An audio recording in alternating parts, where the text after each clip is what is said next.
Welcome back to the channel. Today I want to talk to you all about the other syrup. I'm sure many of you have heard of tapping maple trees, especially sugar maple trees, in order to collect sap, boil that down, and make maple syrup. But did you know you can also do that with walnuts? Particularly, I have black walnut trees here on my property, and this year we've decided that since we still have quite a bit of stock from last year's maple tapping, that this year we're going to focus in heavy on making walnut syrup.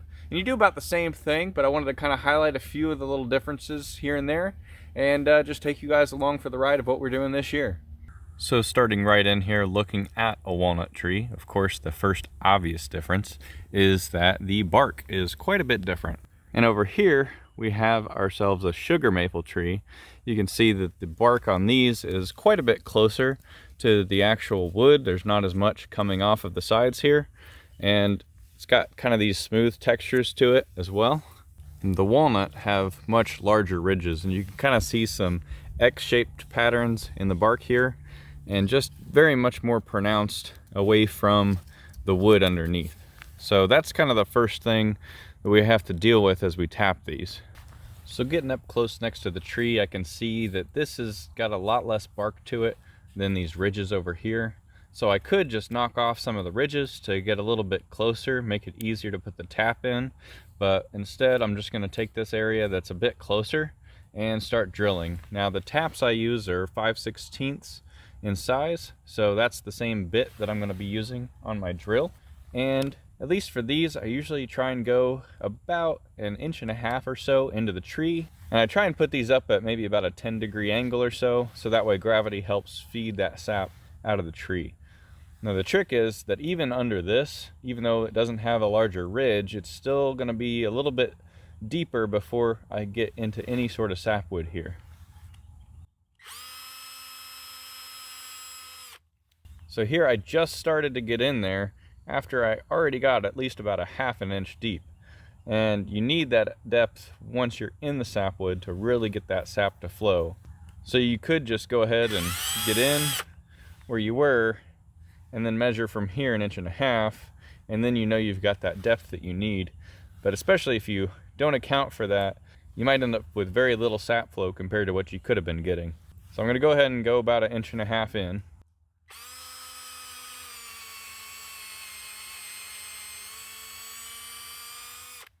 I don't do a whole lot of exact measuring on this, just kind of go till it feels about right. If you get too much resistance, you might be hitting into some of the heartwood, and you don't want to do that because the sapwood at least might heal in. So you can already see I am dripping here quite well, so I've gone far enough for sure. So I'm just going to use the drill and kind of clean out the hole a little bit.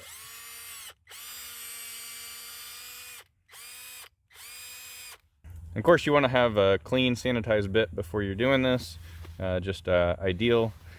And you're not supposed to put anything into the hole to clean it out, but I usually just grab a twig or something anyway, just kind of knock that out. But technically, you should probably use something a little more sanitary. Usually let it drip for just a little bit to kind of clean itself out. Then we'll go ahead and take the spile, and we're going to put the long end on in here. They have special hammers for these, but I usually just use this small one. And I just kind of rock it into place, kind of let the weight of the head do the work for me. So it may look like I'm putting a lot of force here, but really I'm just guiding it in until I feel some resistance, just until it feels snug. Because the way that these are made is that they kind of taper from here down. So as long as you get it tight right there, you'll get your seal and you'll get all that sap flow you're looking for.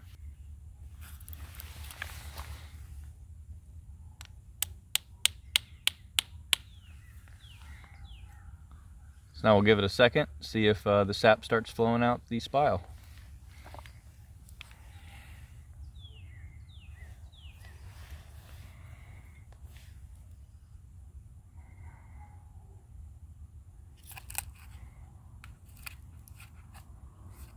You could bring a towel with you, dab off the area around it just to make sure you're not losing any below the spile.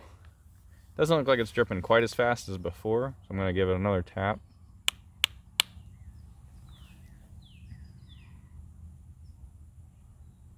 So my drips are looking nice and clear now, so now I'm going to take some of my tubing and get that attached. just so it goes over the lip there. And I'm going to be using this time one of these food grade safe milk jugs that I've rinsed out and repurposed. I've drilled a hole that's the same size as the tube that we've got attached to the spile, so I will just connect that in. We also use food grade 5-gallon buckets as well, and sometimes drill multiple holes in those in order to collect the sap. It just kind of depends on how much sap I see flowing for whether or not I leave one of these with it or one of the 5-gallon buckets. And sometimes I'll also put rocks or bricks or sticks or pieces of firewood, whatever, around the base when I'm using these, because they have a tendency to blow around, and just don't want that happening before there's enough sap in there to hold it down. So probably tomorrow I'll come out and I'll check on this, see how much is in there, see if I need to swap it with a 5-gallon bucket instead, and just collect whatever's in there.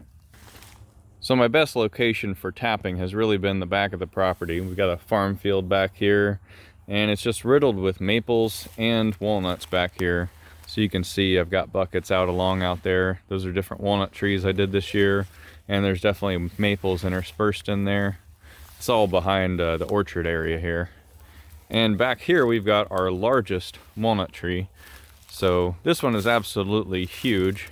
Just figured I'd show it to you guys. It's one I will never be able to mill just for that pure size, at least not in any conventional way. I'd have to cut it into pieces first, and just do not have the equipment capable of doing more than maybe some limbs off this thing. But I've got 4 taps in it. I don't think it's going to suffer at all from that. But when you put in multiple taps, you want to make sure you're at least putting a good foot or so between them along the outside of the tree. So I've got 2 here, and they've got this Y connector here joining them together to get them into the bucket.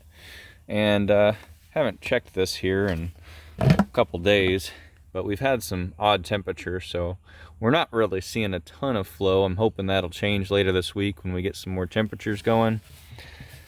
But been doing this just a few years, usually just do a few on the side. This is the most we've ever done in a single year.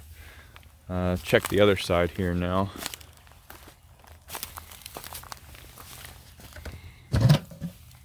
Yeah, just not a lot in there. They are flowing. Been able to see some of the drips coming out, coming down these tubes here. Not sure if you'll be able to see that. Not a lot coming through, but you know, every bit counts, especially with these where it takes quite a bit more sap out of these in order to make the syrup. Yeah, I think it's well worth it because that flavor profile is just so good. So I thought I was done, and remembered I had not yet checked this tree over here. So I want to bring you guys up here, show you what I found.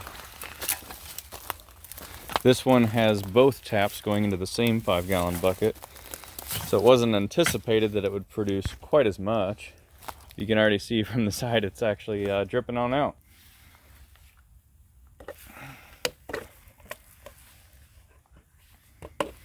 Yeah, I definitely should have been checking a little bit sooner. We are overflowing back here. So I'm gonna get off of here what I can, probably drive up and grab another bucket.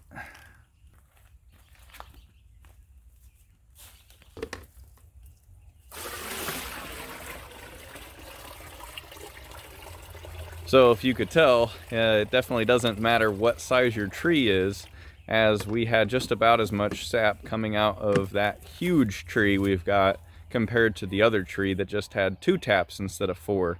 So really can depend, and it's a good idea to get out there, especially the first few days after you've tapped.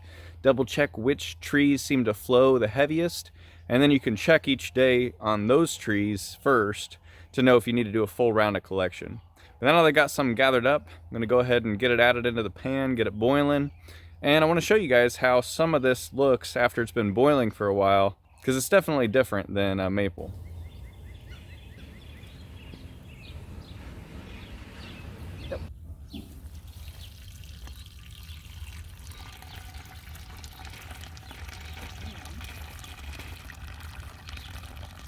So I let this sit for over an hour actually, just kind of trying to get as much of this syrup dripped through as possible.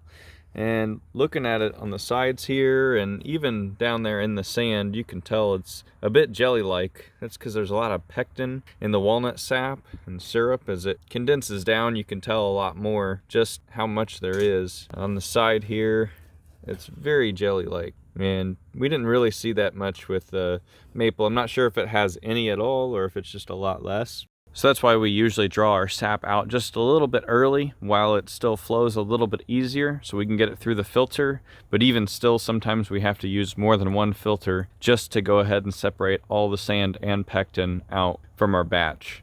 And once it's filtered, we'll go ahead and put it on the kitchen stove to finish off the boiling process and get it to the right sugar content. And of course, once that's done, we're gonna have to taste test some of this on some fresh pancakes. If you guys enjoyed this content, you wanna see some more videos like this, be sure and subscribe or check out this video next. Thanks for watching.